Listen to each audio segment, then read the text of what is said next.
Bonsoir, Mesdames, Messieurs. Bienvenue à la séance ordinaire du Conseil municipal de la Ville de Contrecoeur en ce 4 juin 2024. Il est présentement 19h. Donc, le point 1 vient d'être fait. Ouverture de la séance et mot d'ouverture. Le point 2, adoption de l'ordre du jour de la séance. Oui, je propose aux membres du Conseil l'adoption de l'ordre du jour de la séance du 4 juin 2024. J'en fais la proposition. J'appuie mon collègue, Mme la mairesse. C'est proposé par M. Claude Bérard et appuyé par Mme Karine Messier. Le point 3. Adoption du procès-verbal du Conseil municipal de la séance ordinaire tenue le 7 mai 2024 à 19h. Madame la mairesse, je propose également aux membres du Conseil l'adoption du procès-verbal du Conseil municipal de la séance tenue le 7 mai 2024. J'en fais la proposition.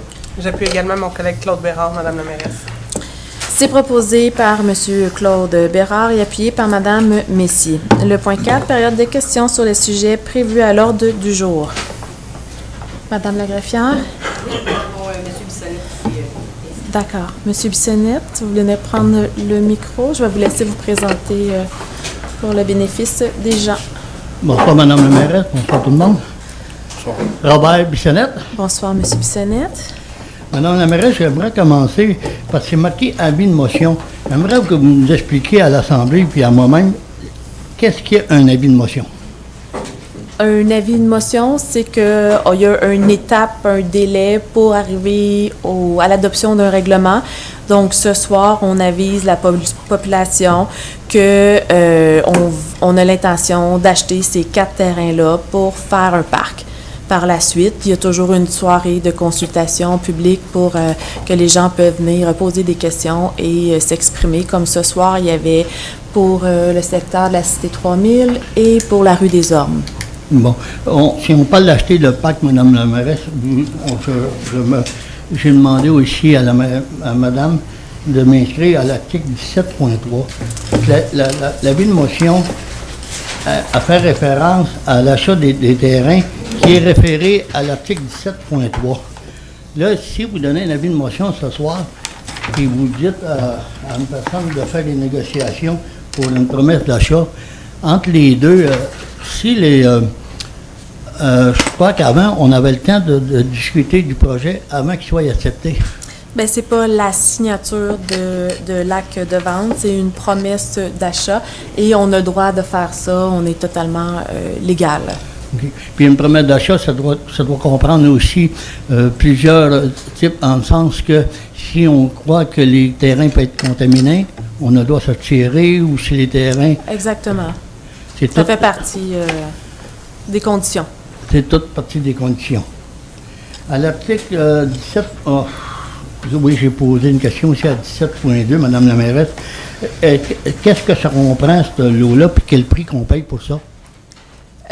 Présentement, on est dans une promesse d'achat aussi, un acte de vente, donc les négociations sont en cours. C'est un terrain dans Saint-Laurent-du-Fleuve, à proximité du parc Saint-Laurent-du-Fleuve et du chalet Aristide-Arpin. Saint-Laurent-du-Fleuve. Ça veut dire que le terrain qu'on parle, on croyait que c'était sur Restico, c'est pas celui-là. C'est pas ça. Non. OK, merci beaucoup. Merci. Oui. Puis du presbytère. Exactement. Donc, le point 5, avis de motion. 5.1, avis de motion et dépôt du projet de règlement numéro 1335-2024, décrétant un emprunt de 1 100 000 pour l'acquisition des lots 6 481 791, 6 481 792, 6 481 793 et 6 481 794 du cadastre du Québec, circonscription foncière de Verchères. Oui, Madame la mairesse, alors on vient de discuter de ce point-là. Donc, considérant que la Ville de Contrecoeur veut acquérir de gré à gré les immeubles connus et désignés comme étant les lots 6 481 791, 792, 793 et 794 du cadastre de Québec, circonscription foncière de Verchères à des fins publiques, considérant que l'acquisition des 10 lots est destinée au remplacement d'un parc sur le territoire de la Ville de Contrecoeur dont les lots serviront à la construction d'une école. Considérant le nombre important de développements immobiliers sur l'ensemble du territoire de la Ville et l'impact de ces derniers sur le nombre d'élèves inscrits dans les différentes écoles, la Ville désire répondre à cette hausse. Considérant le prix d'achat total offert pour l'acquisition de l'immeuble sera de 973 750 $, lequel est ventilé entre les différents lots. Donc, on parle de 220 875 $ pour le lot 6 481 794, 244 625 pour le lot 6 481 793, 254 125 $ pour le lot 6 481 792 et 254 125 également pour le lot 6 481 791. Donc, ça fait un total de 973 750 et la différence là, pour le règlement d'emprunt de 1,1 million de $, ben, c'est les frais qui seront afférents à l'acquisition. Donc, j'en fais avis de motion. Donc, l'avis de motion et le dépôt du projet de règlement est donné par Madame la conseillère municipale, Maggie Bissonnette. Vous pouvez voir les terrains à l'écran. Le point 6, règlement 6.1, adoption du règlement numéro 1331-2024, modifiant les annexes A et B, C et D du règlement 1161-2019 relatif aux signaux de circulation, l'ajout de panneaux d'arrêt et l'ajout de panneaux de vitesse. Madame la mairesse, je propose aux membres du Conseil, considérant l'adoption du règlement 1161-2019 regroupant les signaux de circulation concernant le stationnement, les limites de vitesse et les arrêts obligatoires, considérant les recommandations du comité de circulation, je propose aux membres du Conseil l'adoption du règlement. J'en fais la proposition. Et j'appuie mon collègue Claude Bérard, Madame la mairesse. Donc, c'est proposé par Monsieur le conseiller municipal Claude Bérard et appuyé par Monsieur le conseiller municipal Pierre-Olivier Roy. Le point 6.2, adoption règlement 1332-2024, modifiant des dispositions du règlement numéro 430-92, abrogeant le règlement 339-89 concernant l'utilisation de l'eau provenant du réseau d'aqueduc de la Ville.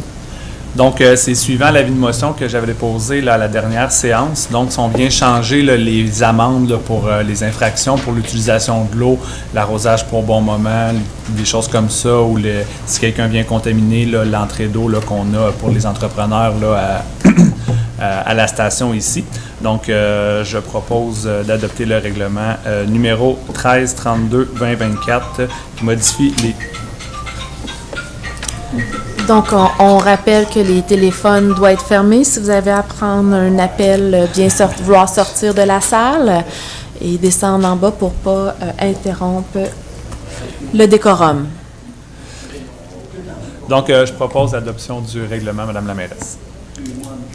Donc, et j'appuie cette proposition. C'est proposé par Monsieur Pierre-Olivier Roy et appuyé par Monsieur le conseiller municipal Claude Dansereau.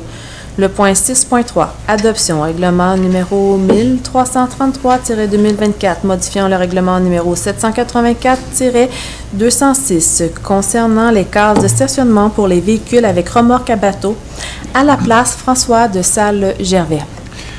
Oui, alors considérant le dépôt du projet de règlement numéro 1327-2024 lors de la séance ordinaire du 19 mars 2024 et de l'avis de motion donné à cette même séance, considérant que l'objet du règlement et sa portée ont été mentionnés par un membre du Conseil, qu'il n'y a eu aucun changement entre le projet déposé et le règlement soumis par adoption.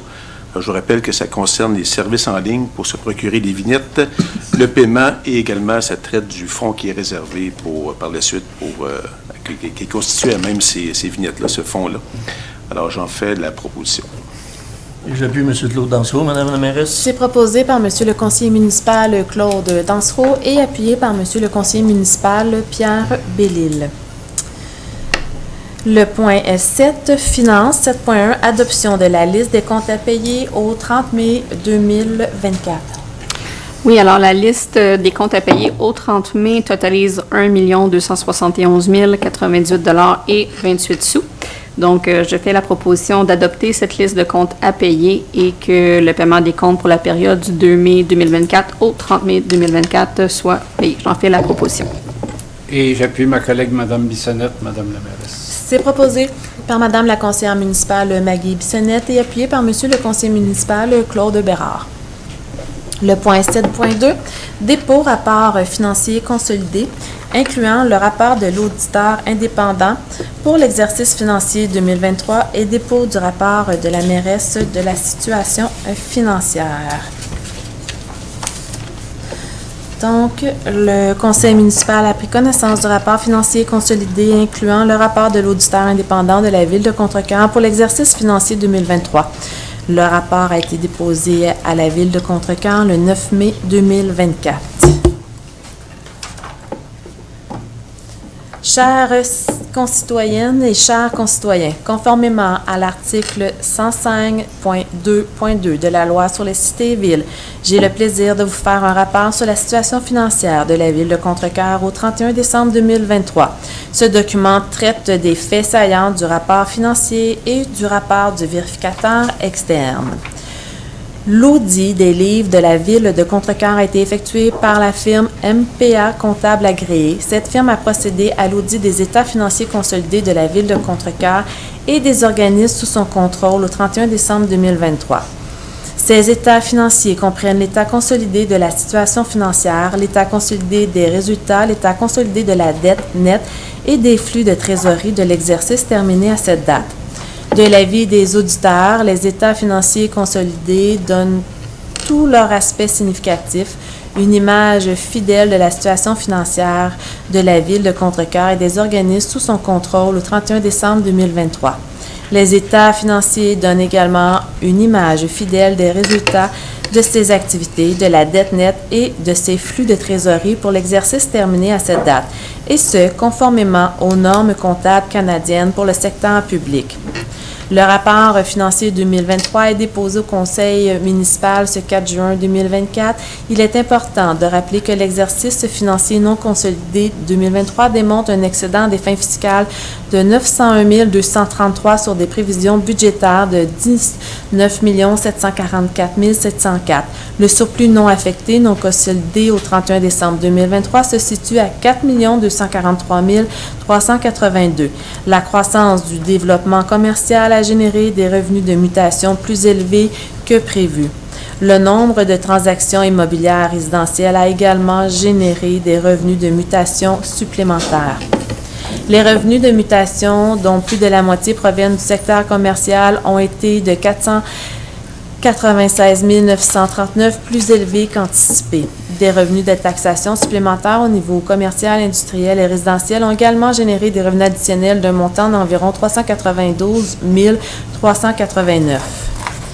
Les dépenses de quote-part pour la Ville se chiffrent à 22 des dépenses de fonctionnement non consolidées 2023.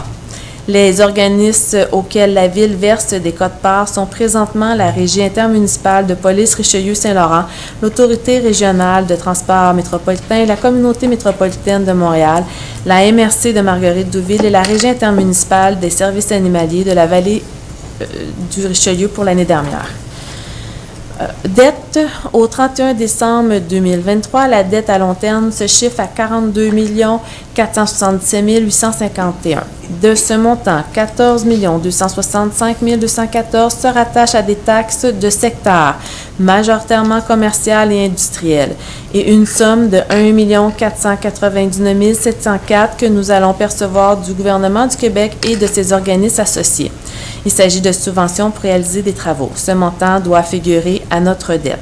Le montant de la dette à la charge de l'ensemble des citoyens augmente de 1 830 555, soit de 25 242 227 à 27 072 782. La dette par habitant, quant à elle, passe de 3 679 à 4 167. Chaque année, la Ville investit au niveau de ses immobilisations. Les dépenses de la Ville pour l'année 2023 se sont élevées à 9,8 millions. La Ville a procédé à la construction du nouveau réservoir d'eau potable afin de maintenir un bilan d'eau efficace et conforme. Les travaux sont terminés. Afin de maintenir le plan d'intervention en infrastructure routière locale dressé par le service des travaux publics, la Ville a effectué plusieurs travaux dans diverses rues de la Ville. On peut citer la rue Papin. Ce plan est appuyé par le ministère des Transports et de la Mobilité durable afin de cibler les interventions les plus appropriées à effectuer sur le territoire.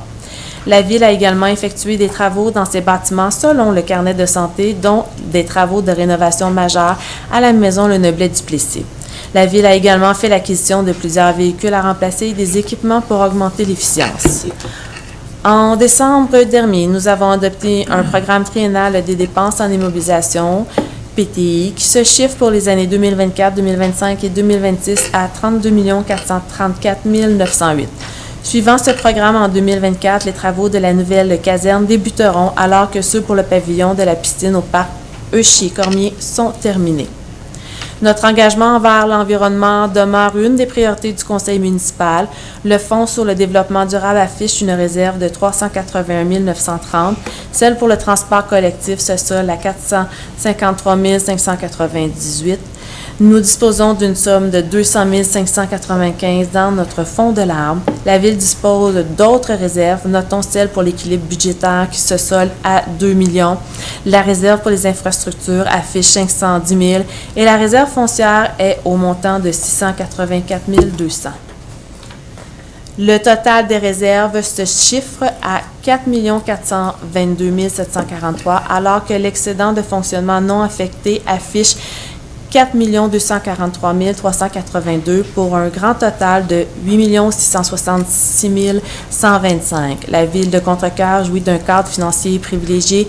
En effet, nous pouvons compter sur la part de citoyens corporatifs, tant du point de vue fiscal que social, ce qui nous permet d'avoir des infrastructures importantes pour une municipalité de notre taille. Le développement de la zone industrielle-portuaire créera des retombées économiques importantes qui enrichiront notre communauté. Le conseil municipal travaille dans l'objectif de construire une ville où les citoyens puissent jouir d'un environnement à la hauteur de leurs aspirations. Le conseil municipal est décisionnel et donne ses orientations de développement dans le plus grand intérêt des Contrecœuroises et des Contrecœurois en s'appuyant sur les informations fournies par l'équipe de gestion municipale en place. La Ville de Contrecœur bénéficie d'une saine gestion où tous les élus et tous les employés effectuent leur rôle et responsabilités afin de construire une ville répondant aux besoins des générations futures. Je vous remercie de votre attention.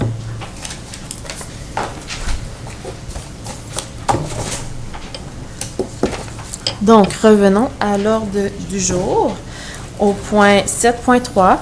Résolution de concordance de courte échéance et de prolongation relativement à un emprunt par obligation au montant de 5 964 000 qui sera réalisé le 14 juin 2024.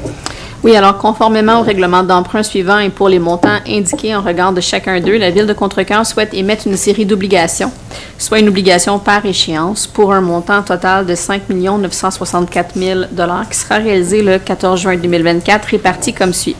Donc, nous avons 157 700 pour le règlement d'emprunt 939-2012, 72 900 pour le 944-2012, 241 700 pour le règlement d'emprunt 957-2013, 380 600 pour le règlement d'emprunt 957-2013, 260 900 pour le règlement d'emprunt 960-2013, 3 100 000 pour le règlement 1297-2023 et 1 750 200 pour le règlement d'emprunt 1270-2022.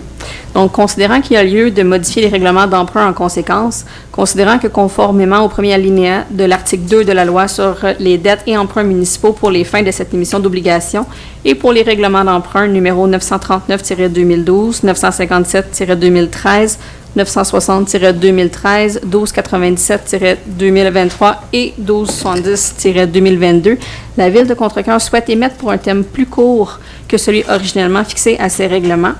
Considérant que la Ville de Contrecœur avait le 14 mai 2024 un emprunt au montant de 1 113 800 $ sur un emprunt original de 1 584 000 $ concernant le financement des règlements d'emprunt numéro 939-2012, 944-2012, 957-2013 et 960-2013.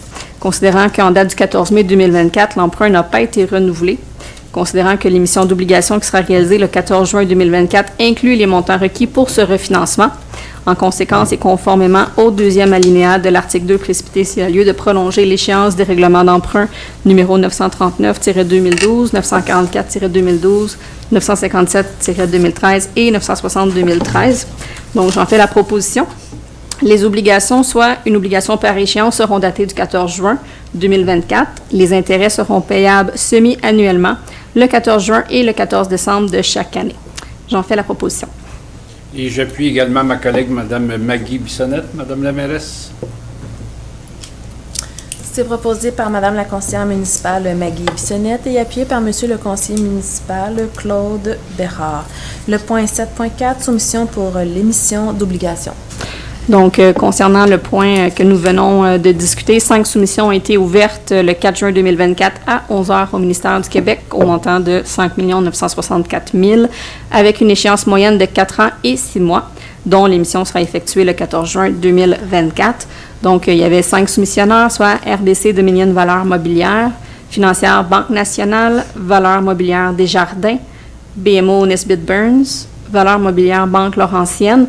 Donc, le résultat du calcul des coûts réels indique que la soumission présentée par la firme RBC Dominion Valeurs Mobilières est la plus avantageuse. Donc, l'émission d'obligation au montant de 5 964 000 de la Ville de Contrecœur sera adjugée à la firme RBC Dominion Valeurs Mobilières. Alors, on voit un montant de 282 000 à 5 % pour l'année 2025, 296 000 à 4,75 pour 2026, 310 000 à 4,5 pour l'année 2027, 324 000 à 4,25 pour 2028 et 4 752 000 à 4,25 pour l'année 2029. Donc, le coût réel sera de 4,54 996 %. J'en fais la proposition. Et j'appuie ma collègue, Mme Bissonnette. Madame la mairesse. C'est proposé par Mme Maggie Bissonnette et appuyé par M. Claude Bérard. Le point 8. 8.1. Dépôt du rapport de mouvement du personnel, convention et personnel numéraire. C'est un dépôt. Le point 8.2. Autorisation de signature, lettre d'entente 2024-01, prime d'affectation aux techniciens en assainissement des eaux. Oui, alors la demande permettra la rétention du personnel, qui est un objectif que nous avons à cœur. Donc, ça suit les recommandations de l'agente en capital humain. Considérant que des primes de nuit sont déjà offertes au service des eaux et que cet ajout n'a aucune incidence sur les autres départements. Donc, je fais la proposition d'accepter la lettre d'entente numéro 18 qui permet d'offrir une prime d'affection de nuit aux techniciens en assainissement des eaux de la Ville, que les primes d'affection de nuit s'appliquent aux techniciens en assainissement des eaux classe 5 selon l'horaire de l'annexe C pour les quarts de nuit du lundi au jeudi inclusivement de 19h30 à 7h30 le matin.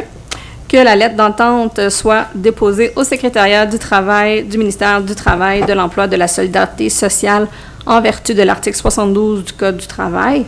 Que cette lettre d'entente est effective au moment de sa signature et fait partie intégrante de la convention collective présentement en vigueur. Donc, je fais la proposition d'autoriser la mairesse et le directeur général à signer la lettre d'entente 2024. J'en fais la proposition. Et j'appuie ma collègue Maggie Bissonnette, Madame la mairesse. C'est proposé par Mme la conseillère municipale Maggie Bissonnette et appuyé par M. le conseiller municipal Pierre Delisle. Le point 10, urbanisme, 10.1, dépôt sommaire des permis de construction émis pour le mois de mai 2024. Monsieur Dansereau? Oui, alors Madame la mairesse, nombre de permis en mois de mai, 58, une unité de logement créée, une supprimée pour une valeur de 4 591 198 $, montant des permis 68 351 $, cumulatif jusqu'à la fin mai, 183 permis, toujours 4 unités de logement créées, un supprimé, valeur de 30 414 000, montant des permis 131 236, et annuellement, donc en date d'aujourd'hui, 4 unités de 184 permis, 4 unités de logement créées, une supprimée, valeur de 30 477 403, montant des permis 132 124 et 69 $. Donc, j'en fais le dépôt. Merci, M.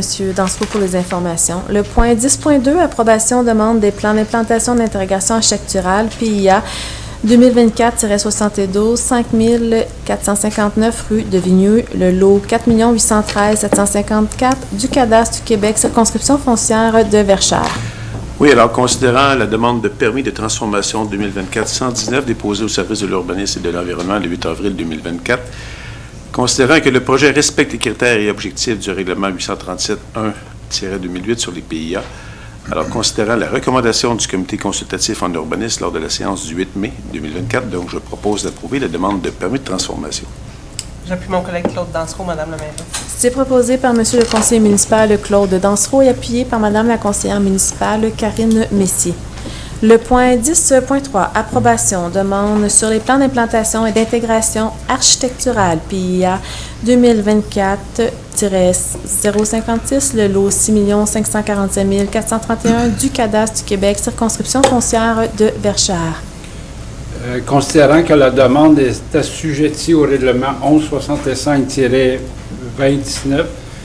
sur les plans d'implantation et d'intégration architecturale PIA, secteur commercial de la montée de la Pomme d'Or, considérant que l'installation des enseignes contribue à la visibilité et à l'attractivité des commerces locaux, favorisant ainsi le développement économique du secteur commercial, considérant que les enseignes sur poteaux sont positionnées de manière à ne pas obstruer la vue ni créer d'encombrement visuel sur les usagers de la voie publique, tout en augmentant la visibilité à longue distance pour attirer une clientèle diverse.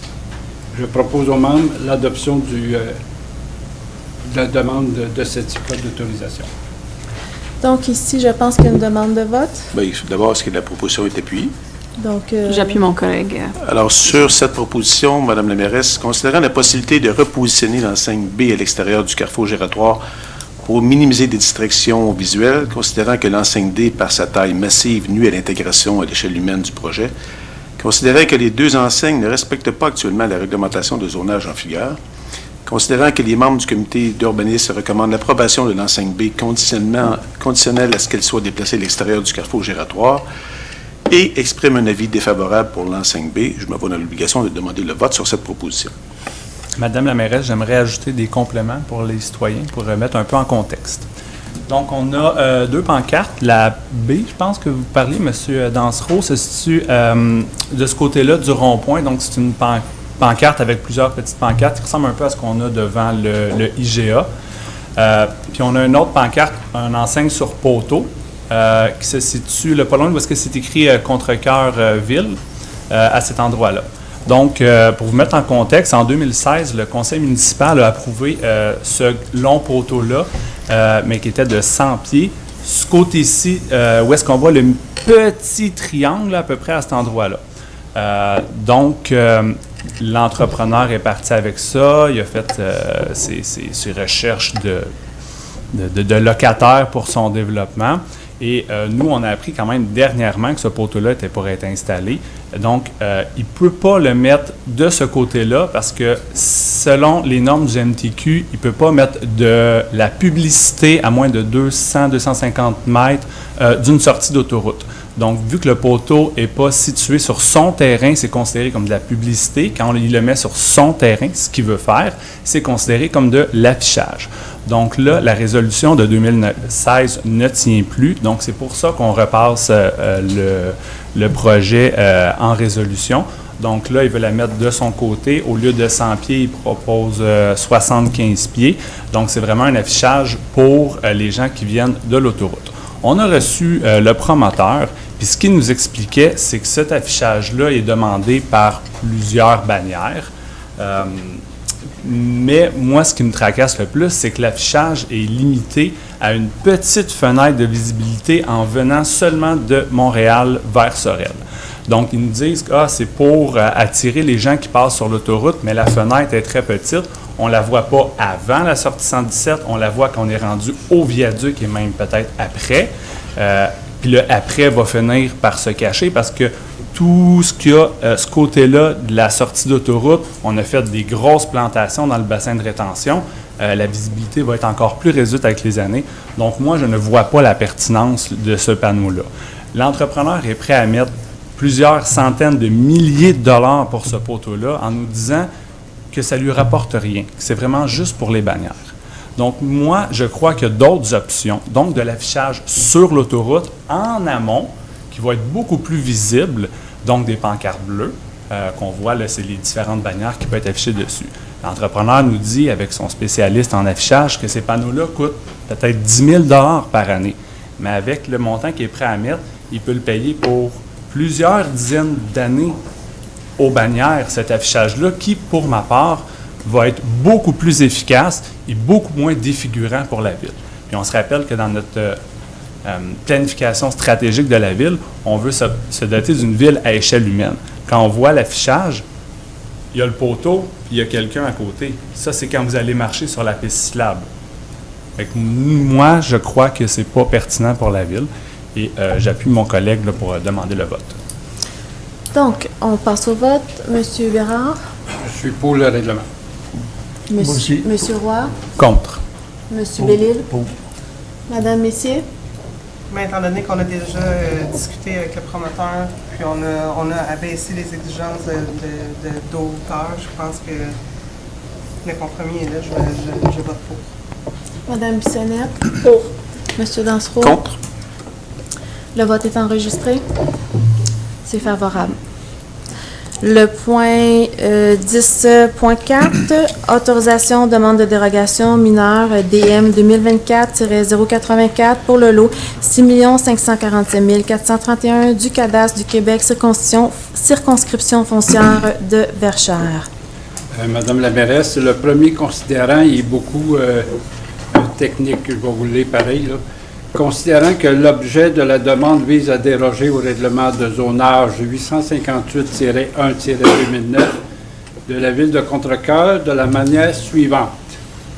Déroger au règlement de zonage 858-1-2009 visant à autoriser une enseigne sur poteau dont la hauteur est de 22,86 mètres de hauteur plutôt que de 6 mètres et d'une superficie de 218,1 mètres carrés plutôt que de 16 mètres carrés, ainsi qu'une enseigne sur socle dont la hauteur est de 7,92 mètres plutôt que de 6 mètres et une superficie de 20,24 mètres carrés plutôt que de 16 mètres carrés, le tout tel que prescrit. Considérant que la dérogation mineure ne porte pas atteinte à la jouissance par les propriétaires des immeubles voisins de leurs droits de propriété, étant donné que les enseignes sont positionnées de manière à minimiser l'impact visuel sur les propriétés adjacentes et qu'aucune objection n'a été reçue des propriétaires voisins, c'est des commerces.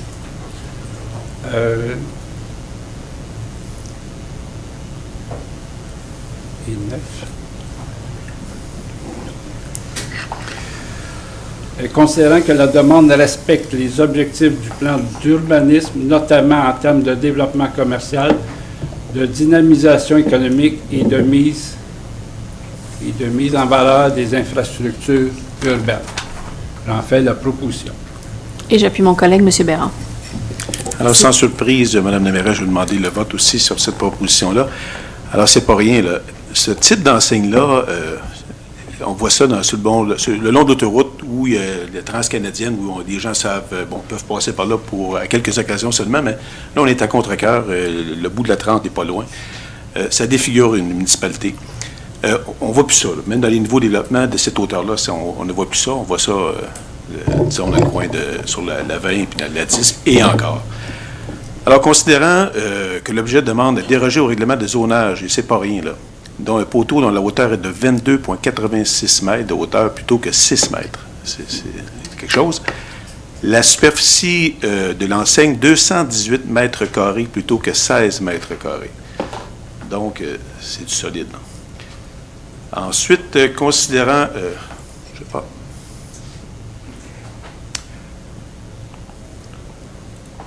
Considérant la demande de dérogation mineure, évidemment, considérant que les membres du comité consultatif d'urbanisme, les membres du CCU, émettent pour cette proposition-là, pour cette dérogation-là, un avis défavorable et recommandent unanimement au conseil municipal de refuser la demande de dérogation mineure afin d'autoriser des enseignes. Donc, je propose je demande le vote sur cette proposition. Donc, le vote est demandé. Monsieur Bérard? Je suis pour la proposition. Monsieur Roy? Contre. Monsieur Bellil? Pour. Madame Messier? Pour. Madame Bissonnette? Pour. Monsieur Dansereau? Contre. Le vote est enregistré. Le 10.5, autorisation demande de dérogation mineure pour le 2024-42, situé au 4995 rue des Hommes, pour le lot 5 25 720 du cadastre du Québec, circonscription foncière de Verchères. Oui, c'est pas très long.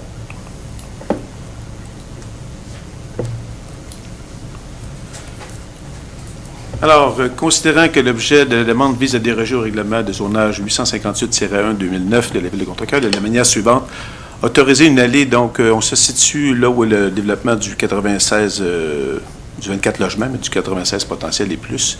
La largeur n'était pas assez large suite à un avis du service des incendies. Alors, l'idée est d'autoriser une allée de 12 mètres de largeur plutôt que 10 mètres pour assurer la sécurité de la circulation de ce coin-là. Alors, considérant la recommandation du service de prévention d'incendie de la Ville de Contrecoeur, donc, alors je propose d'autoriser la demande de dérogation mineure. Et j'appuie mon collègue Claude Dansereau, Madame la mairesse. C'est proposé par Monsieur le conseiller municipal Claude Dansereau et appuyé par Monsieur le conseiller municipal Pierre Bellil. Pierre-Olivier Roy, pardon. Donc, j'ai hâte de te faire parler. C'était le prochain point. Le point 17, administration générale. 17.1, nomination maire suppléant pour les mois de juillet à octobre 2024. Madame la mairesse, considérant qu'en vertu de l'article 56 de la loi sur les cités et villes, le conseil municipal est tenu de nommer un maire suppléant ou une mairesse suppléante pour la période qu'il détermine afin d'exercer les pouvoirs du maire lorsque ce dernier est absent ou qu'il est empêché de remplir les devoirs de sa charge. Je propose de nommer, afin d'assumer les fonctions de maire suppléant, M. Pierre-Olivier Roy du 1er juillet 2024 au 31 octobre 2024. En fait, la proposition. Et j'appuie M. Claude Bérard, Madame la mairesse. C'est proposé par M. Claude Bérard et appuyé par M. Pierre Bellil. Le point 17.2, autorisation de signature, promesse d'achat et acte de vente pour le lot 6 605 143 du cadastre du Québec, circonscription foncière de Verchères, subdivision de l'eau. Donc, comme vous le voyez, c'est derrière le presbytère et l'église. Donc, c'est une bonne nouvelle en soi. C'est pour favoriser l'implantation de places en service de garde à cet endroit. Donc, nous espérons que le ministère de la Famille fera une annonce pour cet emplacement. Oui, alors, considérant les intentions du conseil municipal de procéder selon les opportunités à des acquisitions s'inscrivant dans la stratégie d'aménagement et du développement de la Ville, considérant qu'il est dans l'intérêt de la Ville de Contrecoeur de se porter acquéreur du lot 6 607 643 du cadastre du Québec, circonscription foncière de Verchères, appartenant actuellement à la fabrique de la paroisse de Saint-Laurent-du-Fleuve. Considérant les discussions intervenues avec les propriétaires des immeubles et la Ville de Contrecoeur, considérant que le projet est soumis aux démarches légales, administratives et techniques relatives à la subdivision de l'eau et à l'obtention de toutes les approbations requises. Donc, je propose que le conseil municipal autorise l'acquisition de ce lot. Et j'appuie mon collègue, M. Dansereau. C'est proposé par M. Claude Dansereau et appuyé par Mme Maggie Bissonnette. Le point 17.3, autorisation de signature, la promesse d'achat et acte de vente des lots 6 480 791, 6 481 792, 6 481 793 et 6 481 794 du cadastre du Québec, circonscription foncière de Verchères. Vous pouvez aussi regarder à l'écran. Donc, pour vous mettre un petit peu en situation, là, la grande section blanche qu'on voit ici, derrière, c'est Bar-Denis-la-Trinité, notre zone de conservation. Donc, on veut faire l'achat de ces terrains-là pour déplacer le parc Hammam-Marion, qui se situe juste au bout de la rue Olivier-Gloutenez. Le terrain là, du parc a été sélectionné là, pour la nouvelle école qu'on a besoin de construire. Madame la mairesse fera des annonces un petit peu plus tard sur ce sujet-là. Donc, on veut déplacer les infrastructures pour conserver quand même un parc public là, dans le secteur. Donc, on a une superficie même un peu plus grande que ce qu'on a présentement. C'est sûr qu'il y a des travaux de réaménagement, récupération des infrastructures et tout. Il y a quand même des frais associés à tout ça. Mais au moins, on veut que la population continue à bénéficier. Puis, on a la petite bande qu'on voit aussi à droite. C'est un accès directement à Bar-Denis-la-Trinité. Donc, ça vient quand même complémenter tout le secteur. Donc, j'en fais la proposition, Madame la mairesse. Et j'appuie mon collègue, M. Roy. C'est proposé par M. Pierre-Olivier Roy et appuyé par Mme Maggie Bissonnette. Le point 17.4, versement d'une commandite club d'échecs, le pion fringant, réalisation d'échiquier. Oui, considérant que le club vise à promouvoir le jeu des échecs tout en favorisant le partage des connaissances et le développement des rapports amicaux entre les participants, considérant que la demande a pour but de soutenir financièrement l'organisme pour la réalisation de son projet d'échiquier personnalisé servant au tournoi, je fais la proposition qu'un montant de 300 $ soit versé à l'organisme Club d'échecs Le Pion Fringant pour la production de 900 échiquiers personnalisés utilisés dans le cadre des tournois. Et j'appuie ma collègue Mme Karine Messier. C'est proposé par Mme la conseillère municipale Karine Messier et appuyé par M. le conseiller municipal Claude Bérard. Le 17.5, position de la Ville de Contrecoeur concernant la hausse des coûts de la taxe sur l'immatriculation des véhicules de promenade de la CMM. Donc, ça l'a fait les manchettes, tout le monde en a entendu parler. Donc, la semaine passée, les 40 maires, mardi dernier, étaient en réunion avec la table des élus de la Couronne Sud. Et la décision était que nous demandions un report de cette résolution faite par le conseil d'administration de la CMM parce que les maires voulaient avoir, les maires de la Couronne Sud, donc on prend Contrecoeur, donc on prend 4 MRC, la MRC Marguerite Deauville, Vallée du Richelieu, Salaberry, Beauharnois et Roussillon. Donc, voulaient avoir plus de temps pour négocier avec la ministre du Transport du Québec car l'exécutif de la CMM constitué de la mairesse de la Ville de Montréal, du maire de Laval, de la mairesse de Longueuil et d'une représentante de la Couronne Sud et d'un représentant de la Couronne Nord, avait eu seulement une réunion pour vraiment négocier sur la politique de financement ou les subventions possibles. Donc, et il y a plusieurs autres sources de financement qui avaient été demandées à être étudiées. Pas juste la taxe d'immatriculation sur le véhicule, mais également la taxe foncière, mais également la taxe sur l'essence ou l'augmentation faite aux usagers, de revoir également les ententes avec le gouvernement provincial, parce que pendant la pandémie, le gouvernement provincial donnait d'importantes contributions à cause de la baisse d'achalandage des usagers et vous comprenez, moins de ventes de billets. Donc, ça avait un impact majeur. En 2023, le gouvernement provincial a décidé qu'il arrêtait de subventionner pour la COVID. Et si, avec les tableaux qu'on a vus, ben, la diminution aussi de subventions de leur part diminue. Et on comprend que c'était pour eux un engagement aussi de faire la transition vers la décarbonisation des transports et l'électrification. Donc, ça aussi, ça fait partie des demandes des maires de retarder les acquisitions, le coût, parce que ça aussi, ça provoque une grosse hausse sur nos quotes-parts et sur le financement. Donc, c'est encore en discussion avec le gouvernement provincial, mais pour le montage financier, vous savez, vous l'avez entendu quand même, c'est immense, c'est un déficit opérationnel et structurel de 561 millions et l'année prochaine, ça sera encore plus haut et l'autre année d'après. Donc, c'est pour ça qu'il y avait eu des négociations d'amorcer avec la ministre pour avoir un plan de financement qui est périn dans le temps. Donc, mais là, on comprend que Montréal, par la communauté métropolitaine de Montréal,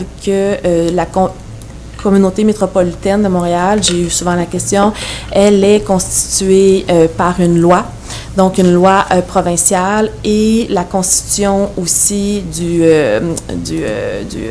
conseil d'administration également. Donc, la composition, c'est 14 sièges pour Montréal.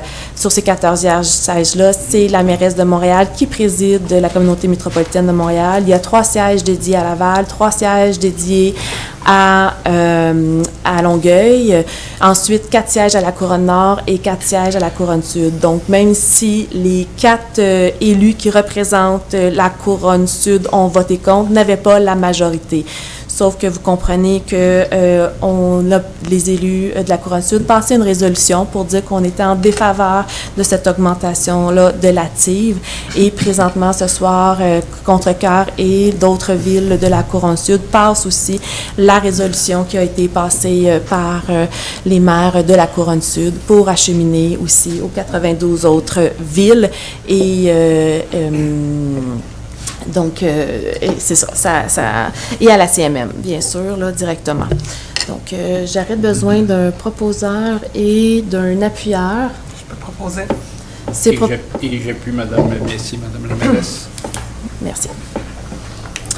Donc, retournons à l'ordre du jour. Retour sur la période de questions de la dernière séance. Donc, la dernière séance, on avait une question sur l'eau jaune du rang du brûlé. Donc, la question était, devons-nous être inquiètes étant donné qu'il y a de l'eau de couleur jaune qui sort du robinet sur le rang brûlé? Donc, nous avons commandé un rapport à notre directrice du service de l'eau. Les analyses récentes nous indiquent que l'eau est de bonne qualité. Nous faisons aussi des purges et des rinçages en raison des bris d'aqueduc fréquents. Il est donc possible qu'à ce moment-là, précisément, que l'eau soit jaunâtre. Cependant, si la couleur jaune persiste en dehors de ces périodes de bris, il serait souhaitable de faire des inspections également dans les conduites résidentielles. Il y avait une autre question également concernant le rang du brûlé. Étant donné la fréquence des bris d'aqueduc sur le rang du brûlé, qu'est-ce que la Ville va faire? La Ville souhaite devancer les investissements requis qui sont déjà prévus au programme triennal d'immobilisation. Nous sommes actuellement en analyse du réseau dans ce secteur. Nous devrons faire une réfection complète du réseau sur le rang du brûlé à partir du rang du ruisseau jusqu'au viaduc de Verchères. Nous visons un début de travaux en 2025. Les travaux se feront par phase. À court terme, nous ferons les réparations ponctuelles et précises. Donc, il y avait également une question sur la lumière au carrefour giratoire. Donc, qu'allez-vous faire pour la lumière qui est mal positionnée au carrefour giratoire? Actuellement, nous regardons différentes options dont les différents dispositifs disponibles sur le marché. Également, il y avait une autre question. Est-ce que la Ville peut payer les frais d'avocat pour les dirigeants de ces organismes associés lorsque ceux-ci sont victimes de diffamation? Nous regardons actuellement ce qui se fait avec d'autres villes. Donc, pour la suite, je vais passer à la période questions, le point 19. Si vous avez une question, bien vouloir vous présenter au micro. Nommez votre nom. Vous avez une période de 5 minutes. Par la suite, il faut laisser votre place pour que d'autres personnes puissent venir prendre parole pour un 5 minutes supplémentaire. Et la période de questions dure pour un temps maximal de 1 heure. Denis Labbé. Bonsoir, Monsieur Labbé. Bonsoir. Je m'excuse en partant. C'est pas nécessairement gentil ce que je vais dire. Il y a du monde qui doit remercier M. Bérard, Claude. J'ai discuté avec, comme la plupart d'entre vous, se servir de ce que je dis pour... faut que je trouve les mots qui soient polis, excusez-moi, pour diffamer ma réputation, atteinte à ma réputation et tout ça parce que vous avez les documents et vous les connaissez par cœur. Quand je dis qu'on devrait éviter de répondre, d'avoir la même question qui se fait, ça prend une preuve pour dire qu'on s'est parlé. Mon beau-père, c'est un ancien juge. Fait qu'on j'ai suivi des cours pendant 15 ans du Code civil. Personne ne peut accuser ou dire ou laisser sous-entendre qu'il y a eu connivence entre une personne et une autre devant un micro quand c'est filmé. Le seul problème qu'on a là-dedans, c'est que ça prend une preuve. On les a les preuves. Tout est enregistré et filmé ici. La question? C'est la première fois et la seule fois. Le prochain coup, je vais prendre mes amis, les avocats, puis ils vont s'occuper du monsieur qui est allé oser dire qu'on avait de la connivence, qu'on se parlait. J'ai parlé avec M. Bérard, j'ai parlé avec M. Roy, j'ai parlé avec monsieur, j'ai parlé avec ces deux dames, avec M. Bellil, j'ai parlé avec tout le monde. Ça ne veut pas dire qu'on s'entend. Il y a même un qui est allé dire « Ah, tu t'étais une job à la ville. » J'en veux pas de job, je suis retraité. Je gagne très bien ma vie. La question, c'est, est-ce que je comprends, est-ce qu'on s'est parlé ou sur votre question de la dernière fois, c'est tout ça? Non, ma question de la dernière fois, qu'il y a quelqu'un qui est allé parler après, il a dit qu'on était de connivence, ça vous a mis la mauvaise humeur, en tout cas, on vous a vu passer. Et parce que... je vous avais pas parlé, je n'étais pas parlé. Et je n'étais pas au courant de votre question. Et j'ai toujours la régie interne avec moi. Et elle est bien soulignée avec les articles aussi, si je dois en utiliser. Oui, la question s'en vient. Le prochain coup, j'ai le droit de... Est-ce que je peux d'avoir les vidéos qui s'est servi de me diffamer devant tout le monde? Le vidéo est en ligne... Le mois passé. Le mois passé. Je parle du mois passé. Oui, il est déjà là. Okay. C'est le visionnement. Oui, c'est là. C'est disponible sur YouTube. C'est disponible sur... je l'ai cherché, mais je ne l'ai pas trouvé. Si vous allez dans la section du site Internet de la Ville de Contrecœur, dans la section Conseil municipal, vous allez aussi retrouver le vidéo de la séance ordinaire du mois dernier. OK. Parce que vous, au niveau des élus, vous allez avoir la loi C-52-57? La loi 57. 57. Là, c'est un projet de loi 57. C'est ça. Nous, comme citoyens, quelqu'un qui fait de la diffamation sur nous autres, on a le code civil qui existe. On me l'a appris pendant 15 ans, non. J'ai pas aimé me faire dire. Et non, j'ai pas le sens de l'humour là-dessus. Est-ce que vous avez une autre question? J'en ai d'autres, mais je vais retenir tantôt. D'accord. Merci. Au revoir.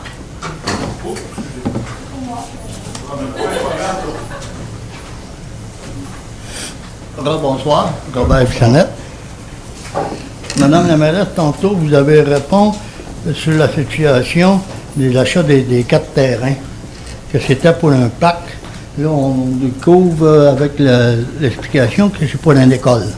Non, c'est pas ça du tout.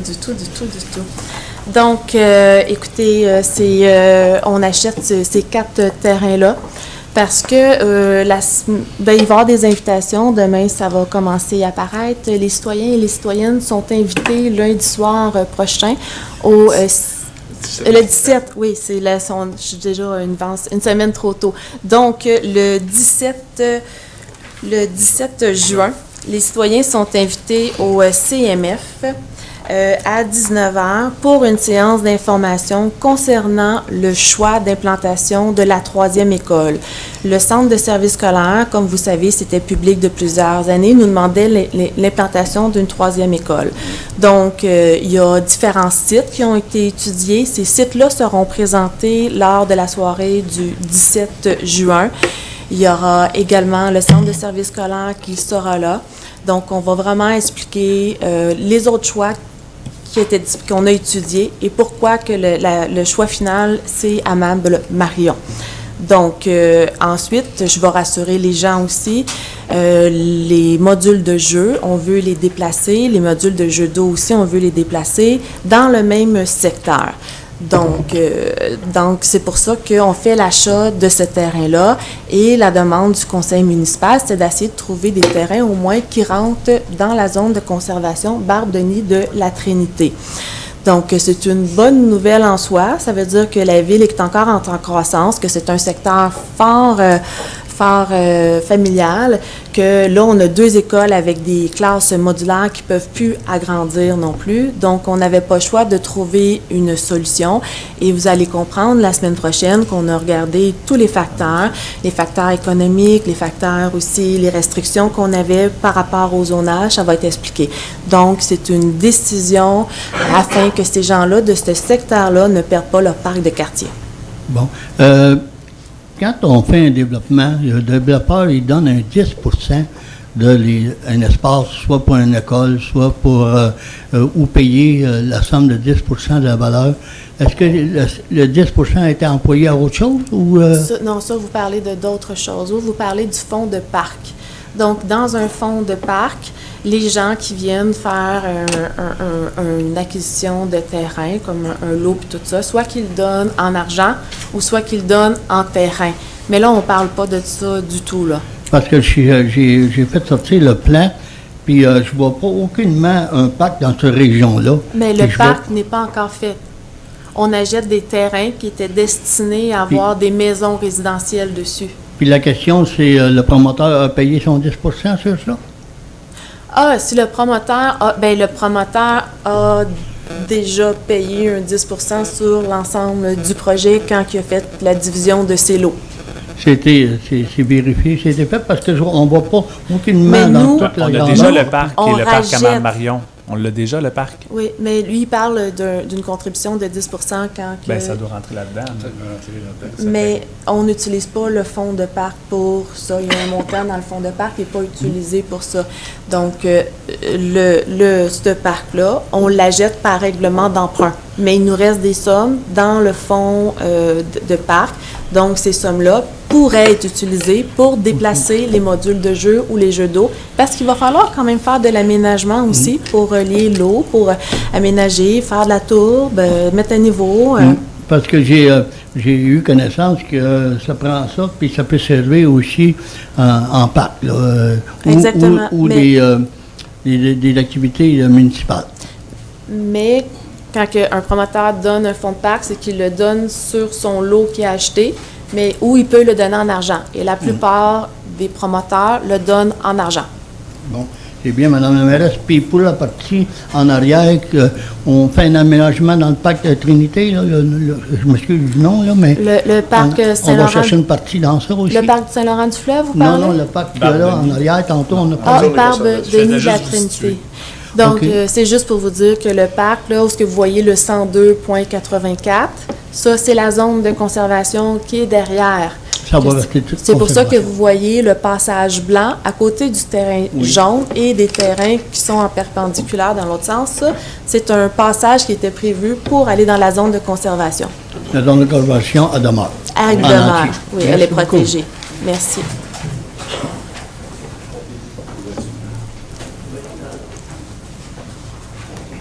Excusez. Jean Roux. Bonsoir, M. Roux. Bonsoir, Mme la mairesse, conseillère et conseiller.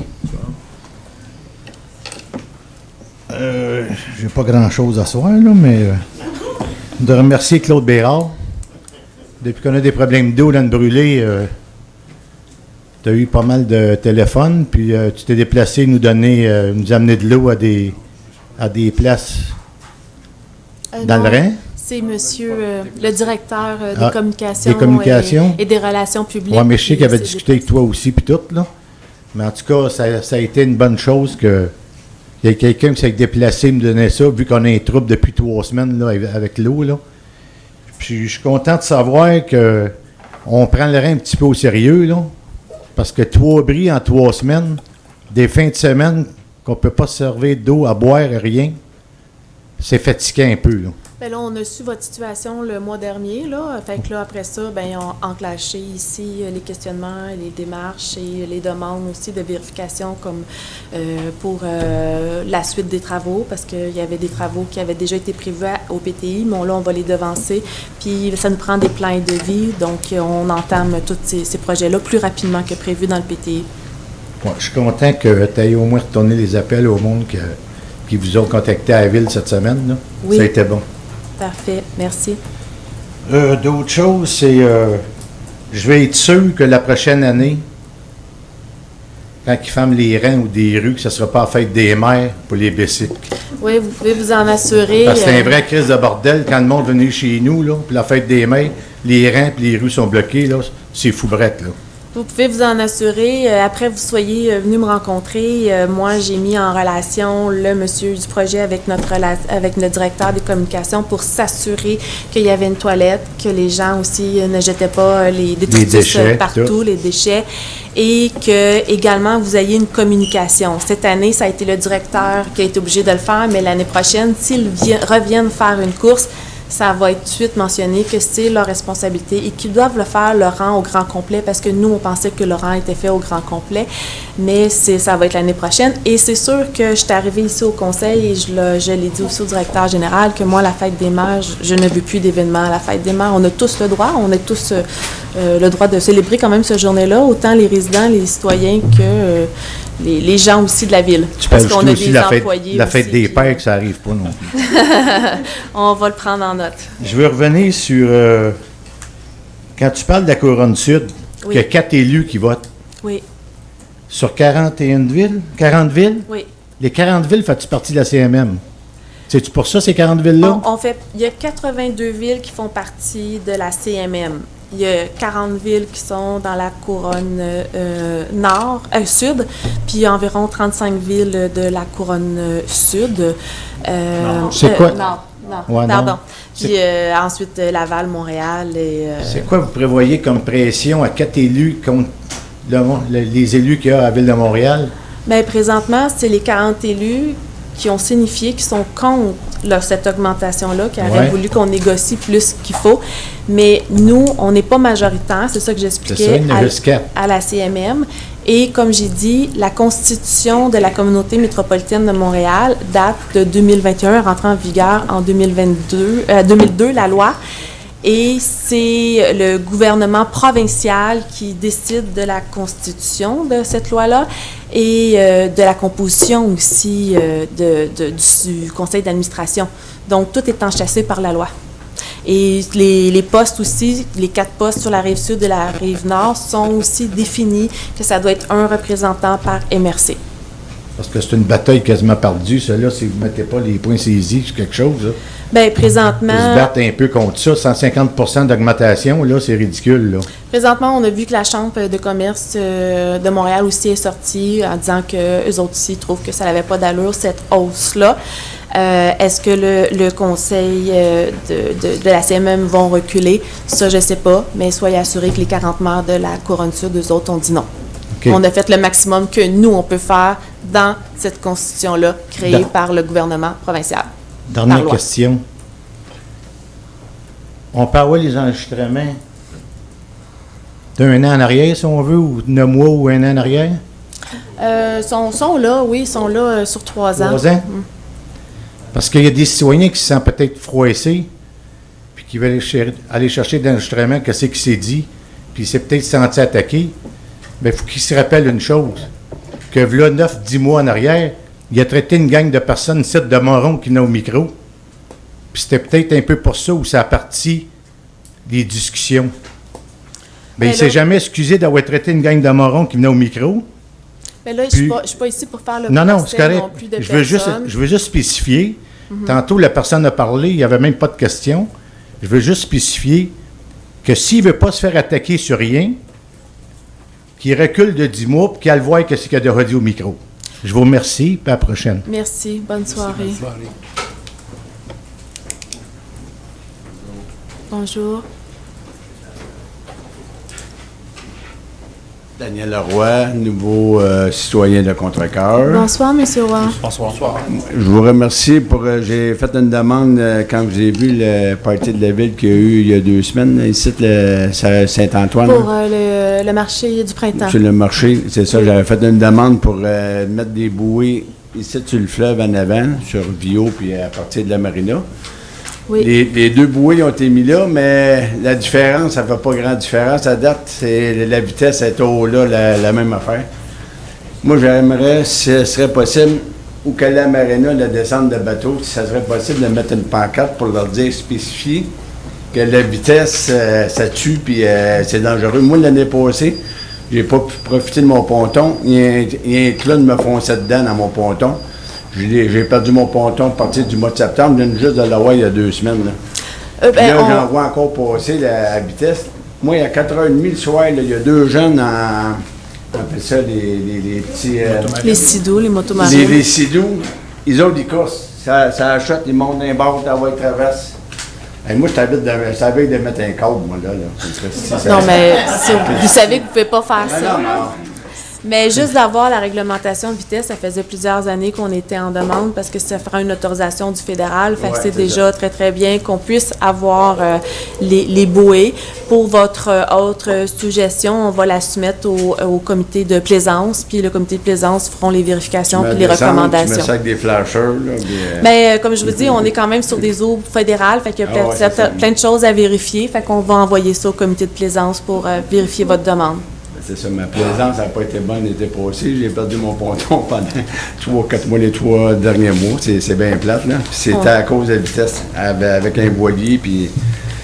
En tout cas. On est vraiment désolés pour vous. Merci. Merci. Merci.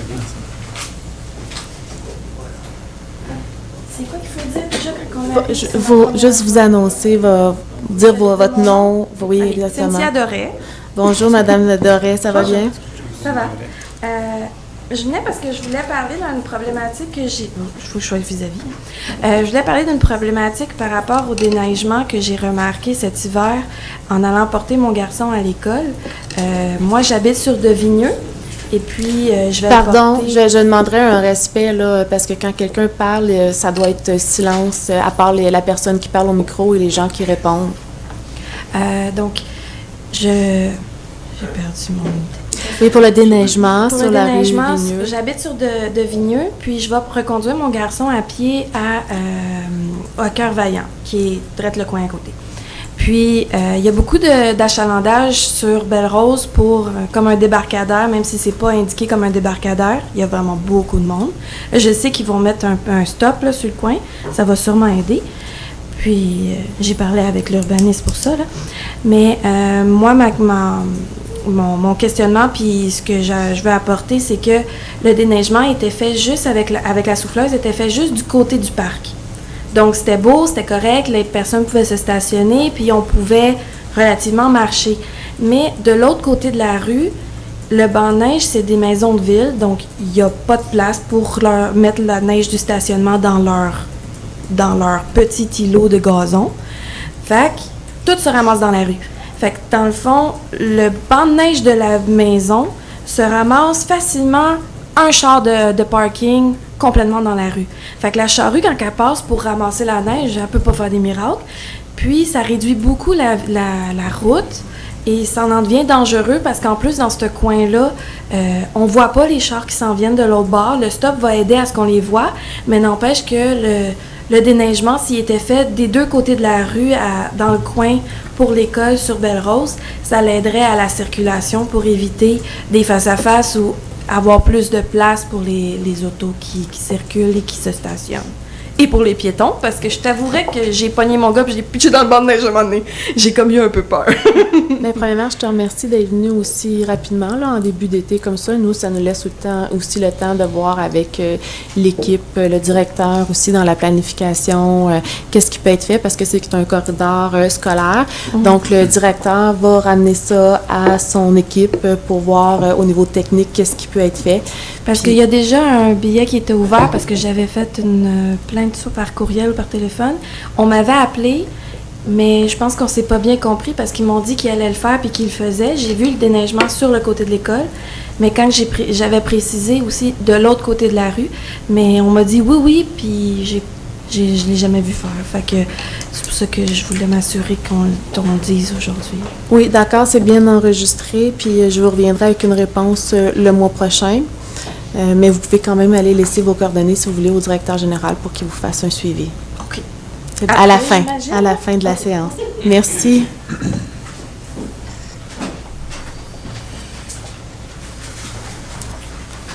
Bonsoir, René Laprade. Bonsoir, Monsieur Laprade. Mesdames les conseillères, messieurs les conseillers. Bonsoir. Le mois dernier, je pensais que vous seriez revenu avec ça là, dans les questions, retour sur la période de questions de la dernière séance. Je vous avais parlé d'une lettre envoyée par la présidente de la Commission d'accès à l'information du Québec concernant la façon dont la loi d'accès à l'information n'était pas suivie à Contrecœur. Vous m'aviez dit, vous regarderiez ça, puis là, je me demandais, qu'est-ce que vous avez fait avec ça? Ben, je vais vous passer la parole au directeur général, parce que c'est un dossier qui concerne le greffe. Non, ça concerne une décision du conseil municipal. Écoutez, je vous dis que c'est pas suivi à Contrecœur. C'est pas moi qui le dis, de toute façon, c'est la présidente de la commission d'accès à l'information. Moi, je vais rester dans les faits, là. Puis le directeur général va expliquer qu'est-ce qui s'est passé, là. En fait, la lettre que vous aviez brandie le mois dernier, nous, on ne l'avait pas reçue dans nos boîtes courriels. Vous l'aviez reçue un mois avant. C'est moi terminé. On l'avait reçue papier. Puis, malheureusement, ça s'était égaré ici dans les bureaux. On a retracé la lettre et puis la greffière a pris contact avec la commission pour poursuivre le dossier. La lettre du mois précédent par le secrétaire général, vous ne l'aviez pas reçue non plus?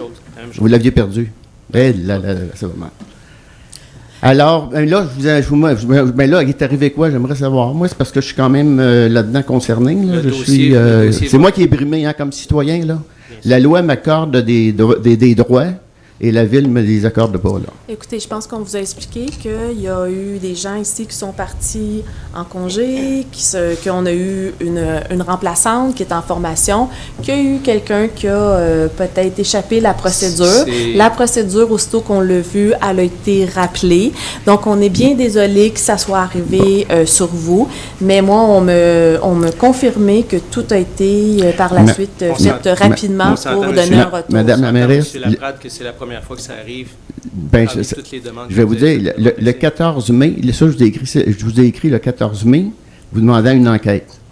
Je vous ai écrit le 17 mai pour vous dire qu'il y avait 2 autres cas où j'avais eu aucune réponse et que vous aviez jusqu'au 21 mai pour me répondre.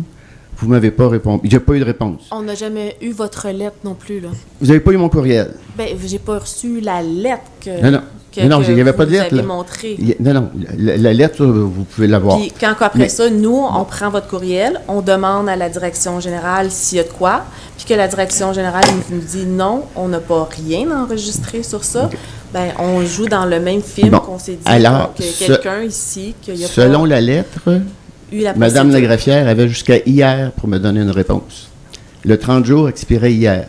J'ai rien reçu. Donc, c'est pas encore conforme à la loi.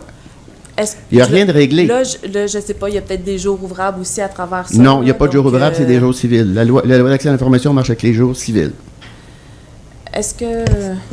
Je suis pas je vais vous dire, je n'ai pas accès à la loi, à l'accès à l'information. C'est vraiment à l'extérieur de la Ville pour qu'on reste impartial puis qu'on ne soit pas informé des démarches. Donc ça revient Les directives de la Ville, c'est vous qui les donnez. Vous êtes les dirigeants, c'est vous qui prenez les décisions et les fonctionnaires les appliquent. Ça, on s'entend. Je vous informe, moi, il y a 1 mois, comme quoi la Ville ne respecte pas les règlements. On est 1 mois plus tard. Et vous me dites que vous n'êtes pas mêlé de ça. Ben vous avez fait quoi? C'est pas ça, je vous ai dit. Vous avez fait quoi? Ben je vous l'ai dit. Avez-vous donné des directives? Ça a été enregistré. Mais j'ai rien reçu? Ben ça a été enregistré, que je l'ai demandé au directeur général. Je viens de vous dire que ça a été enregistré, qu'est-ce que je vous ai répondu. Allons-y sur le principe. Est-ce que vous chacun des conseillers, est-ce que vous croyez que la loi d'accès à l'information doit être respectée? Est-ce que c'est important, cette loi-là? C'est une loi, M. le Président. Il faut la respecter. Bien sûr.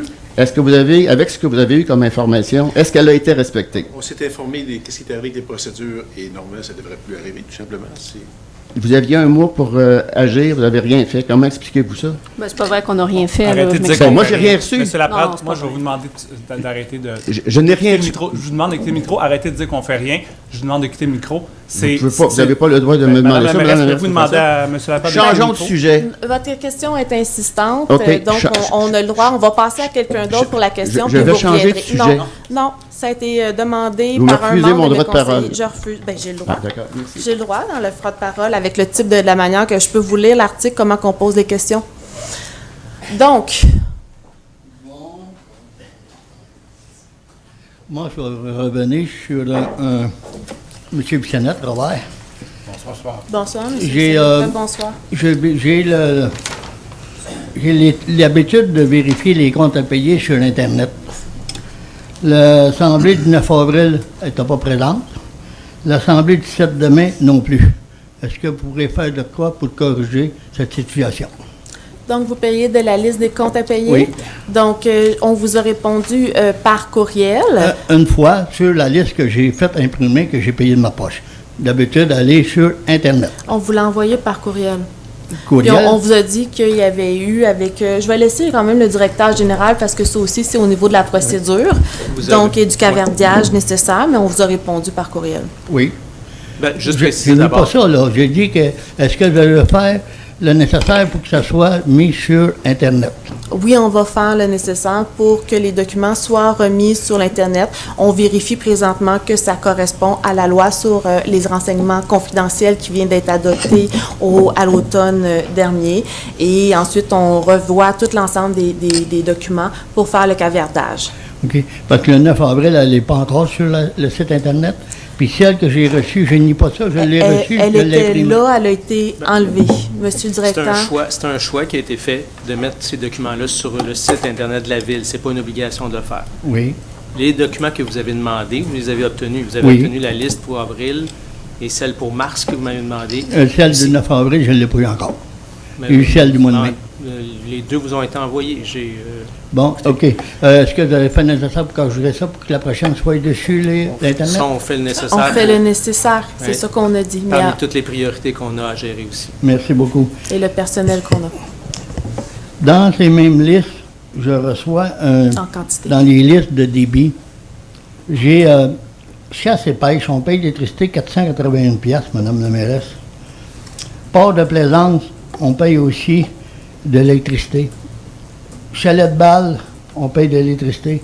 Est-ce que c'est tout compris? On a déjà répondu, c'est nos installations, nos parcs. Et l'installation de parc, même si on parle du chalet? C'est notre installation, On c'est parle notre de chalet. la cantine, là, hein? On parle de la cantine, où il y a une toilette aussi, où ce que les citoyens peuvent utiliser. Puis ça coûte 870. Une autre question, Madame la mairesse.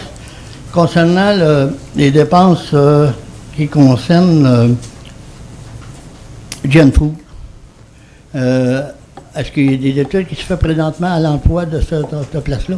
Bien, ça a été public. On a fait un appel d'offres. Donc, on a eu des gens qui ont soumis un projet. Présentement, sont en train d'être pointés, faire le pointage de ces projets-là pour être présentés par la suite au conseil. Donc, c'est bien, merci. Puis la dernière question, Madame la mairesse, concernant ce qui compte à payer, on a une organisation qui s'appelle Chefi Groupe Conseil. On a fait un chèque de 26 155, puis on retrouve dans l'explication que c'est pour la rue La Jeunesse. Est-ce que ce projet-là est retardé est défini? La rue La Jeunesse, oui, est retardée. On a eu des informations supplémentaires et on doit faire d'autres analyses et d'autres évaluations du réseau pour vraiment savoir si on l'a fait de la manière qui était prévue ou si on change la manière qu'on faisait les réparations et si c'est vraiment cet endroit-là qu'il faut cibler en premier. Puis c'est avec ce film-là qu'on fait affaire toujours? C'est avec ce film-là qu'on fait affaire. Merci beaucoup. Merci.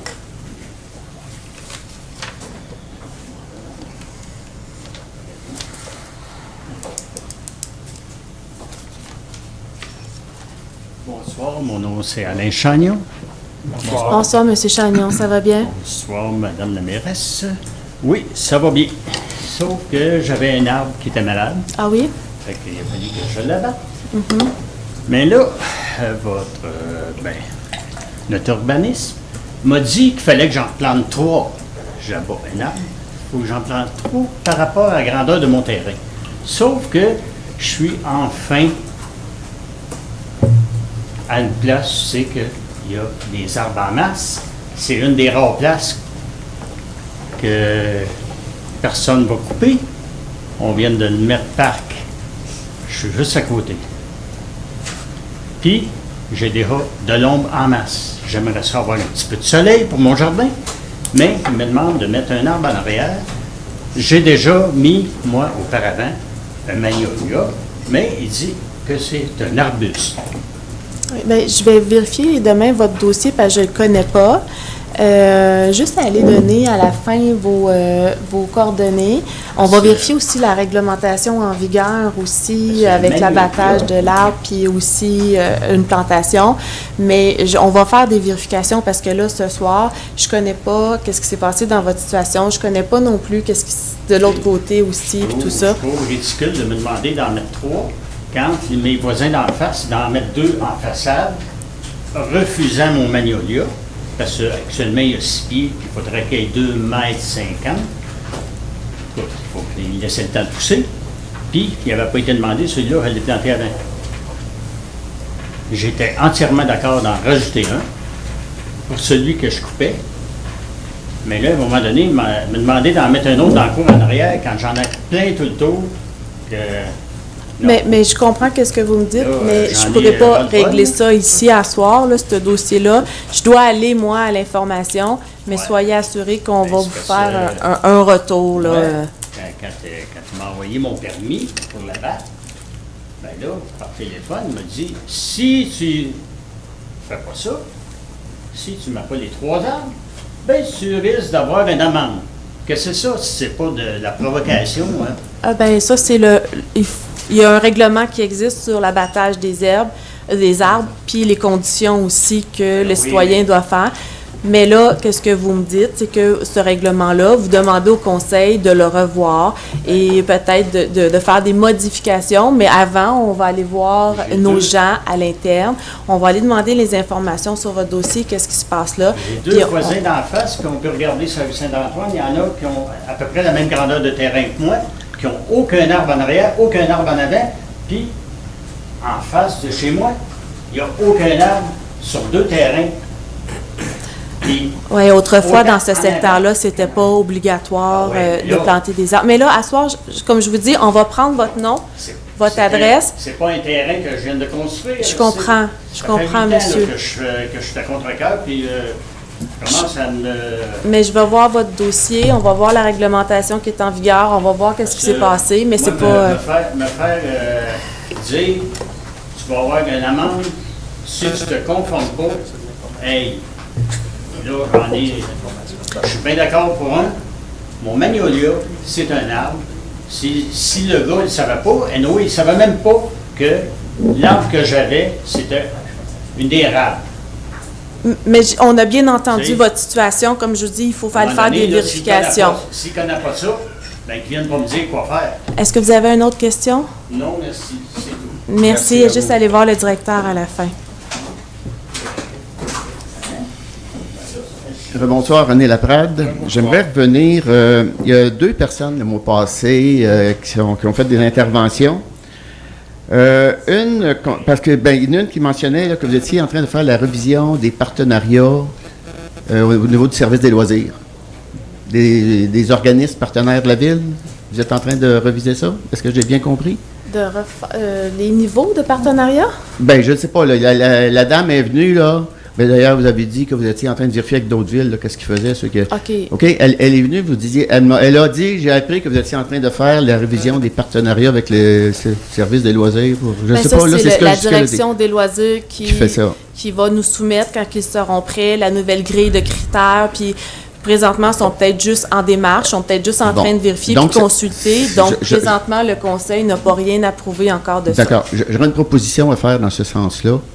Parce que madame faisait une proposition à ce moment-là. C'est au niveau des niveaux de reconnaissance pour les organismes, soit les OBNL, les coopératives ou les organismes de loisirs là, qui sont là pour, parlons du soccer mineur, quelque chose comme ça. Il faut faire, je pense, moi, qu'il faut faire une différence au niveau des OBNL. Il y a les OBNL d'économie sociale, il y a des OBNL de loisirs, etc. Je vois qu'il y a des regards. J'attends votre question. Bien, OK. C'est qu'au niveau des OBNL d'économie sociale, l'Aéroport de Montréal, c'est un organisme, un OBNL d'économie sociale. L'OSM, l'Orchestre de Montréal, c'est un OBNL. Mais c'est correct. Okay? Là, ça vient avec un long préambule. Le Centre d'action bénévole, c'est un OBNL d'économie sociale solidaire. Eux autres, ils redonnent à la population au niveau des services, au niveau de réintégration de gens, au niveau des accès pour les personnes défavorisées à des repas, à des vêtements, etc., etc.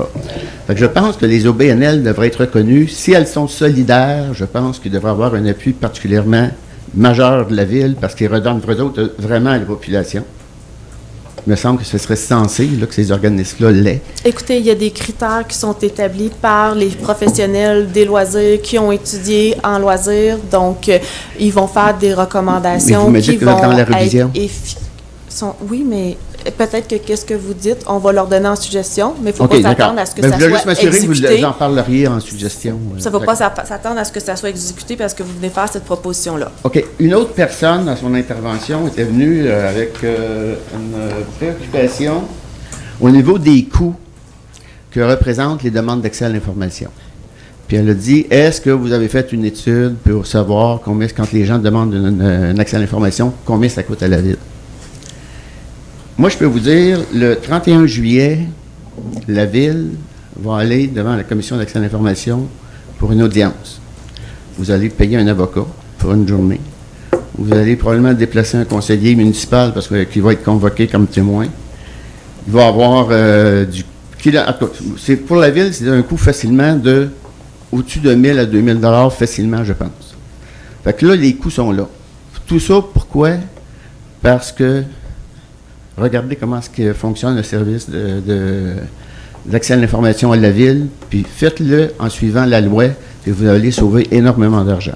Écoutez, ça, c'est votre expression d'opinion que vous avez sur le sujet, mais peut-être qu'il y a d'autres calculs qui sont demandés d'une autre manière aussi.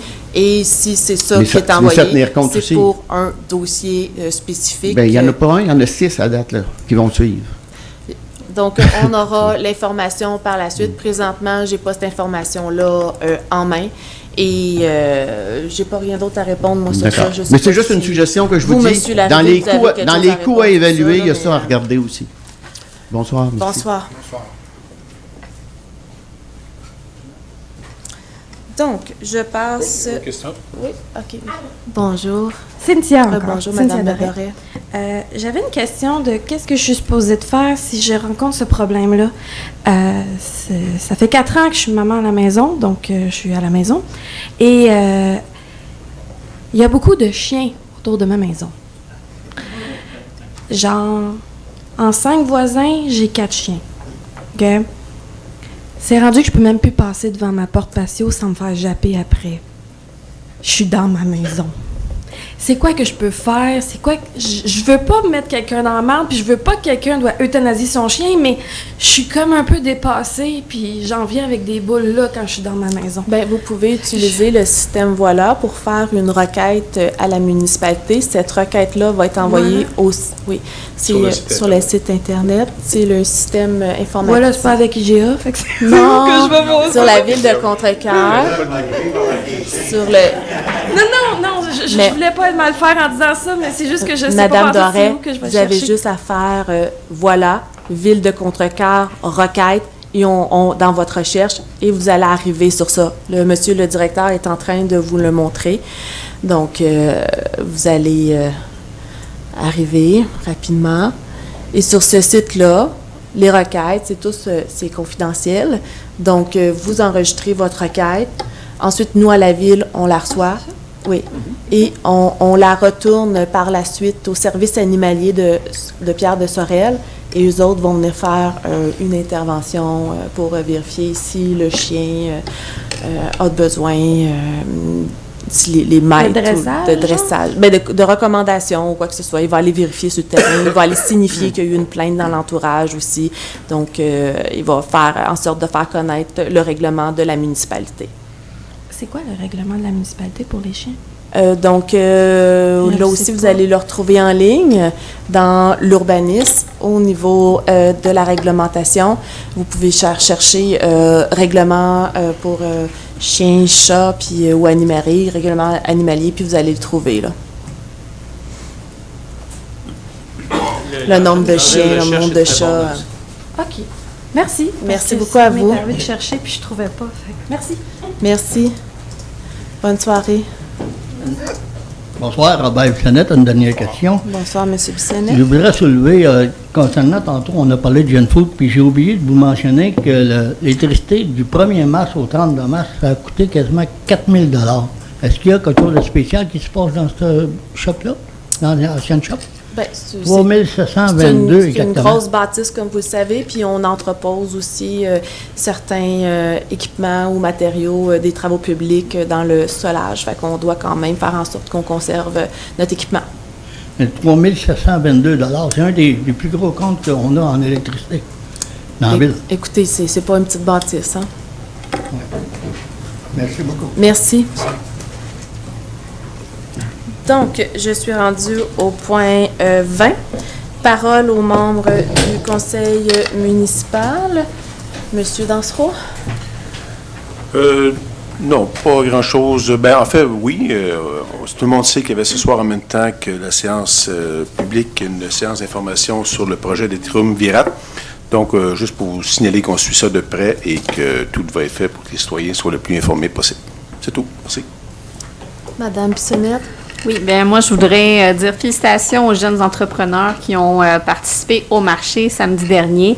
Donc, c'est quand même plusieurs jeunes, mais surtout aussi plusieurs parents. C'était vraiment beau à voir l'implication parentale dans les défis entrepreneuriaux de leurs enfants. Donc, c'était vraiment un bel événement. Donc, je tiens à les féliciter, puis les encourager aussi à persévérer. Dans 2 semaines, c'est la fête des papas, donc je veux souhaiter bonne fête à tous les pères et aussi bien surveiller la programmation de Culture C. C'est vraiment diablé pour cet été, donc sur le site web, page Facebook, il y a vraiment une belle programmation là, qui s'annonce pour l'été. Donc c'est à suivre. Je vous remercie d'avoir été là. Madame Messier? Oui, simplement vous remercier pour votre présence ce soir, sinon rien de particulier de mon côté. Monsieur Bellil? Je souhaiterais la fête des pères là, qui s'en vient là, pour les pères qui ont des enfants. Monsieur Roy? Est-ce que... Moi, j'aimerais porter votre attention aussi à notre petit nouvel ami dans le bas à droite. Attends. Non? Non. Il est fonctionnel? Es-tu fonctionnel? T'es pas fonctionnel? Le communiqué va être lancé. Bon. Il n'est pas lancé encore. Oui, c'est ça, à suivre. À suivre. Il y a quelque chose qui s'en vient dans les prochains jours. Vous verrez les communiqués. Il reste On a un des petit petits ami. tests encore à faire, là, puis...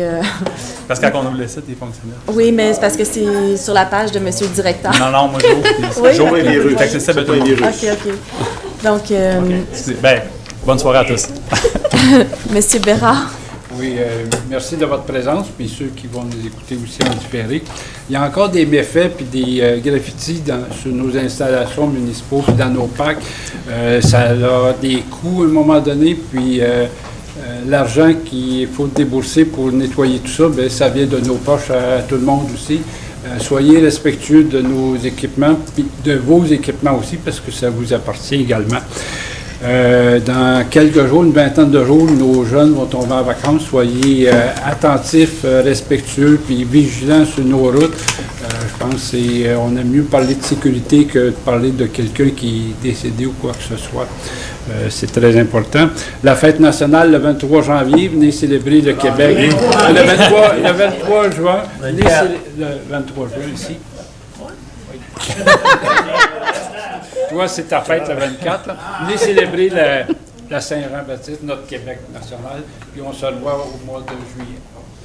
Donc, on vous invite à profiter de nos parcs, de nos aménagements. On rappelle aussi qu'on a une patrouille de sécurité qui sillonne nos rues pour s'assurer que tout se passe bien, que les biens publics ne soient pas abîmés et brisés ou vandalisés, et que les espaces de stationnement réservés pour les remorques à bateau soient respectés.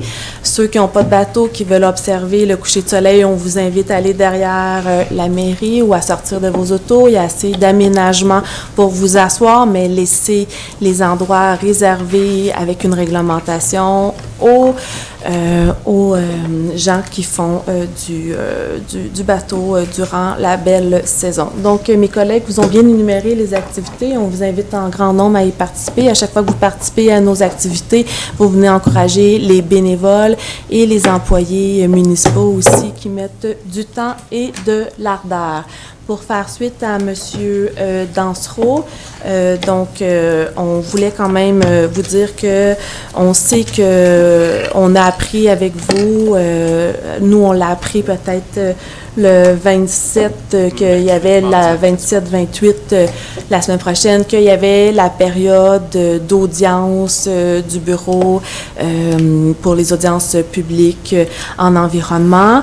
Et on a su, jeudi passé, je pense, c'est là que je vous ai envoyé le courriel comme quoi que le BAP avait décidé de faire ça le 4 juin, en même temps que la séance ordinaire. Il faut comprendre que le BAP, c'est un organisme qui est impartial, apolitique, neutre, qui doit faire un travail. Donc, ce soir, il y a une séance d'information avec une période de questions sur le projet. Le conseil municipal suit ça de très près. Donc, on sait aussi qu'il y a un processus aussi qu'on veut voir. On va entendre les réponses, les questions, on peut écouter. Je vous invite à aller sur la page du BAP. On a toute eu l'information comme quoi que le bureau d'audience publique en environnement sur Facebook, vous allez pouvoir écouter en rediffusé, c'est soit en simultané ou soit en rediffusé la présentation et les questions. Le conseil municipal va recevoir un compte-rendu d'ici 10 jours avec les questions, avec les suggestions ou les inquiétudes des citoyennes et des citoyens. Juste vous dire que on sait que le ministère de l'Environnement suit ce dossier-là de près par une évaluation environnementale depuis environ 2018. Que la Ville s'est d'ailleurs adjoint des services conseils d'un expert externe en la matière à certaines étapes dans le processus, en plus d'avoir pu compter sur l'expertise de nos directeurs de l'urbanisme, du service d'incendie, pour pouvoir poser avec l'ensemble des élus et des directeurs toutes les questions nécessaires. La Ville aussi va laisser le processus. On savait qu'il y aurait un processus de BAP qui était pour venir. Donc, ce processus-là est vraiment important. On vous invite à participer, à poser vos questions. Il faut vraiment que le tout soit fait dans les règles de l'art et que par la suite, que le ministère de l'Environnement, c'est lui qui va prendre la décision finale par rapport à ce dossier-là. Donc, le BAP sert aussi à vérifier les aspects économiques, environnementaux et au niveau social aussi. Donc, ne vous gênez pas, allez voir vraiment vous pouvez même aller voir sur la publication si vous avez des questions, si vous voulez envoyer une lettre ou un courriel pour demander un processus plus long pour avoir des audiences publiques qui peuvent s'éterniser sur 4 mois ou des méditations ou des rencontres avec le BAP et l'entrepreneur pour trouver un milieu qui serait acceptable. Il faut le faire. Vous avez jusqu'au 28 juin et le conseil municipal ainsi que la direction suit ça de très, très près, qu'est-ce qui se passe, et on fera un suivi le mois prochain, le 4 juillet. Sur ce, j'aurais besoin de quelqu'un qui propose de la levée de l'Assemblée. Je propose la levée de l'Assemblée. Et qui appuie? Et j'appuie mon collègue Claude Bérard, Mme la mairesse. Donc, merci beaucoup et bon retour. C'est proposé par M. Bérard et appuyé par Mme Messier.